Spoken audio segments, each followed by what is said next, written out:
But the truth is, you know, Royce and I have just been too outspoken for too long. And all these motherfuckers like the Tim Pools and the Kriglers, any of these people who pretend like they don't know who we are, they know who we are. And they're freezing us out because for a couple things. One, they're threatened by us. Two, nobody wants to play ball with people who won't pass the ball. Me and Royce won't pass the ball if we can't trust you. You know? If they let me and Royce get the ball, we're basically the 94 Dream Team, and we're trying to freeze out MJ the whole game. We're not even going to pass the ball to MJ. Fuck him. So, yeah, I you know, the reason you're never going to see us associated with these people, we've been too outspokenly critical of them. They'll pretend like they don't know who we are for the rest of our lives. They will never have us on their programs, no matter what we do, and I have no problem with that. I sleep comfortably at night knowing how much those people fucking hate us. Because fuck you, I'm not passing you the ball. I don't trust you. I don't like you. And you know if I fucking, you know, they know that how outspoken we've been, and they know that we cannot be trusted by certain people under certain circumstances.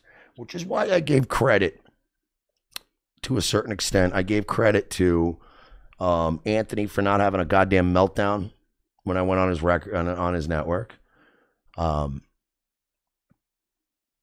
Honestly, to a lesser extent, because there were some people that were like, I can't believe you got into Blaze TV with all the shit you've ever said about Glenn Beck. And I'm like, yeah, but that's a different, like, I know I say that there's people out there that pretend like they don't know who we are. Glenn Beck absolutely does not know who we are. Like, we're way too small time for that motherfucker to know who we are. But when these other guys, like Quartering and these other dudes are like, I don't even know who you are. It's like, okay, all right, buddy, sure. These are people that they've been doing the 94 Dream thing for years. Pass the ball back and forth. Pass the ball back to Brittany Venti. Venti, pass the ball back to Melanie Mack. Melanie Mack, pass the ball back to this one. Quartering, pass the ball back to Crowder. Crowder, pass the ball back. And then you got guys like Owen Benjamin and Alex Jones out there going, hey, I'm open. I'm open. I'm open. I'm open. And they're like, yo, Jeremy, heads up. And they're just passing the ball back and forth. Tim, heads up. Watch your beanie. And it's gatekeeping. And it's done specifically by design by these people. And so it's like, it's not a big deal, dude. Like, it's very much unexpected. I'm never going to get mad at people who can get on those shows. And I'm sure as fuck never going to be like, yo, you know, tell that motherfucker, you know, you got to be my friend or Tim Pool's friend.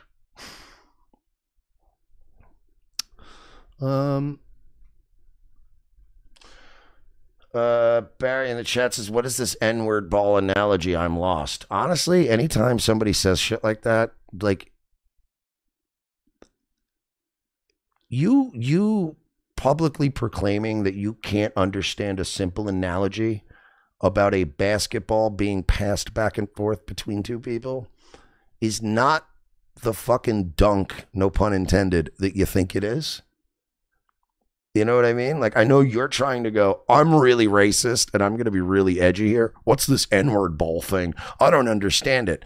But in the course of trying to make that fucking cute comment, you basically just admitted, oh, you just made an analogy about lightly passing a basketball back and forth. And I don't understand it because I've never gotten my heart rate above fucking 110 for more than 2 minutes. Jesus.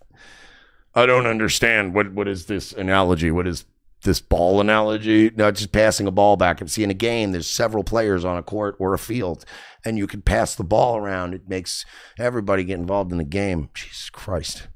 Wow. Wow.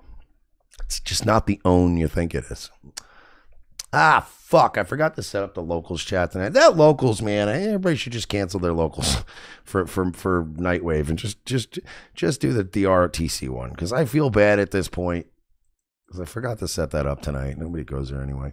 Nobody gives a shit. I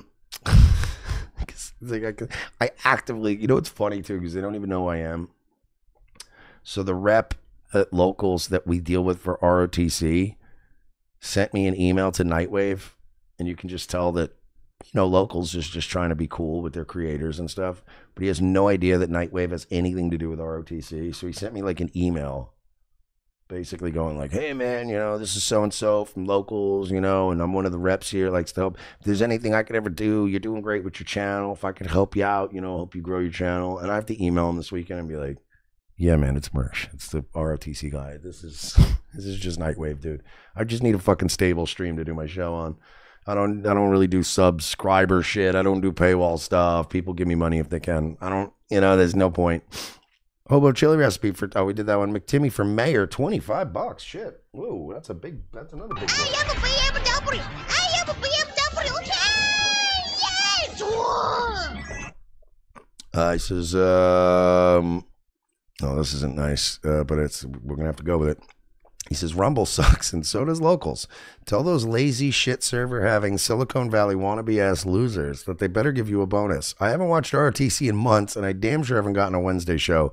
Also, Nick makes Destiny look like a straight guy.